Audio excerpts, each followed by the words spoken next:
Hello guys, welcome to my YouTube channel Hyderabad trader. నేను మీ Manas. Friends, మనం ఈ రీసెంట్ టైమ్స్లో ఎవరైతే మార్కెట్లో ట్రేడ్ చేస్తున్నారో వాళ్ళందరికీ తెలిసే ఉంటుంది. నిఫ్టీ గత 1 year నుంచి నెగిటివ్ రిటర్న్స్లో ట్రేడ్ అవుతుంది.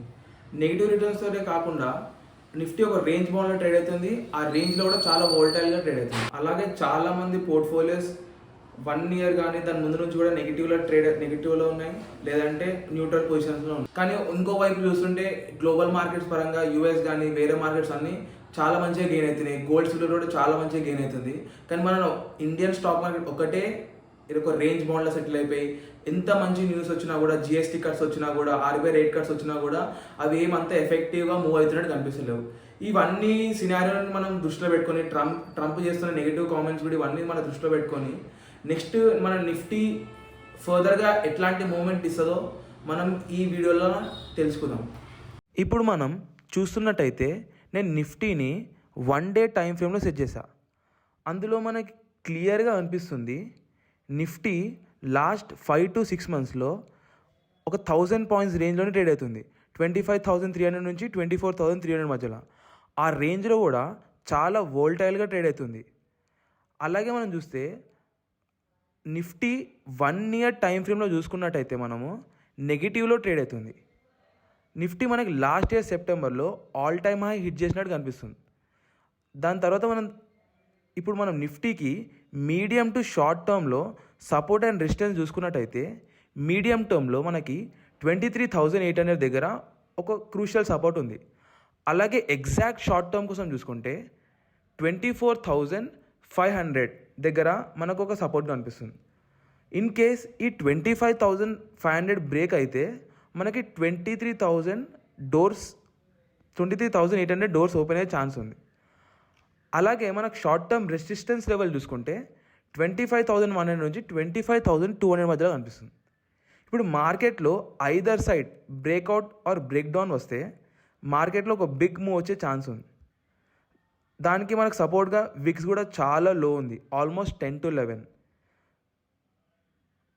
మనకి నిఫ్టీ వీక్లీ టైం ఫ్రేమ్లో సెట్ చేసినట్టయితే మనకి ఒక higher highs and higher lows pattern కనబడుతుంది. అప్పుడు ఈ హైయర్ హైస్ని హైయర్ లోస్ని టచ్ చేస్తూ మనం ఒక ట్రెండ్ లైన్ గీసినట్టయితే అందులో కూడా మనకు క్లియర్గా అనిపిస్తుంది 23,800 అనేది మీడియం టర్మ్లో చాలా క్రూషియల్ లెవెల్ అని. ఇన్ కేస్ 23,000 బ్రేక్ అయితే మార్కెట్లో సమ్ ప్యానిక్ రావచ్చు. మార్కెట్లో ఏదో ఒక ప్యానిక్ వల్ల 23,800 మీడియం టర్మ్లో బ్రేక్ అయితే మాత్రం మనకి 18,000 లెవెల్స్ మనకు ఓపెన్ అవుతాయి. 18,000 అనేది చూడండి, మీకు లాస్ట్ 2 times అక్కడ మనం రెసిస్టెన్స్ తీసుకొని వచ్చాం. దానికి ముందు మనకి మార్కెట్లో 22,000 ఈ రీసెంట్ మార్కెట్ కండిషన్లో price action, support and resistance level ఎంత ఇంపార్టెంటో మార్కెట్ వాల్యుయేషన్ అనాలిసిస్ చేయడం కూడా అంతే ఇంపార్టెంట్. ఒకసారి మనం నిఫ్టీ వాల్యుయేషన్ ఏందో ఒకసారి చూసుకుందాం.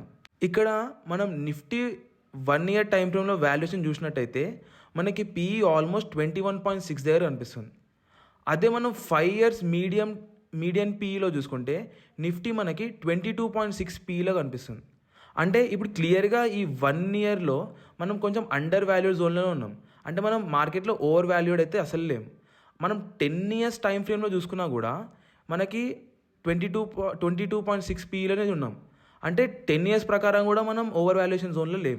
మార్కెట్లో ఇండికేటర్స్ కూడా ఒక క్రూషియల్ రోల్ ప్లే చేస్తాయి.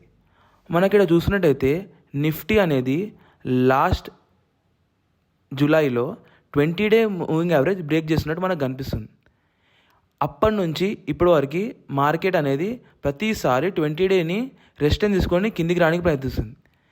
ఎప్పటివరకు అయితే నిఫ్టీ 20-day అబోవ్ లేదంటే 50-day moving average above trade అవుతుందో అప్పుడు మనకి ఒక బుల్లిష్ మూమెంటం వచ్చే ఛాన్స్ ఉంటుంది. అప్పుడు వరకు మార్కెట్ ఒక రేంజ్లో ఉండే ఛాన్సే ఉంది. ఇప్పుడు మనం డైవర్జెన్స్ని కన్సిడర్ చేసినట్టయితే డైవర్జెన్స్ అనేది మార్కెట్లో మనకి over bought or over sold సిచ్యువేషన్స్ని చూపిస్తుంటుంది. ఇప్పుడు ప్రజెంట్ మనం గీసుకున్న ట్రెండ్ లైన్స్ ప్రకారం మనం చూసుకుంటే మార్కెట్ బుల్లిష్ డైవర్జెన్స్లో కనిపిస్తుంది మనకి. ఇది ఒక పాజిటివ్ ఇండికేషన్. ఫ్రెండ్స్, మీరు ఈ వీడియో ఎక్కడో చూసినట్టయితే మనకి నిఫ్టీలో ఇన్వెస్ట్ చేయాలా వద్దా అనడానికి నెగిటివ్స్ అండ్ పాజిటివ్ ఆస్పెక్ట్స్ ఉన్నాయి. మనం పాజిటివ్ ఆస్పెక్ట్ గురించి చూసుకుంటే మనకు లాస్ట్ మంత్ వచ్చిన జీడిపి గ్రోత్ 7.8% చాలా ఇంప్రెసివ్ ఉండే.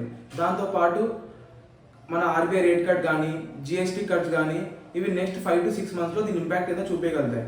అలాగే ఇప్పుడు మెయిన్గా ప్రెజెంట్ ఉన్న నిఫ్టీ వాల్యుయేషన్ చాలా కంఫర్టబుల్ పొజిషన్లో ఉంది.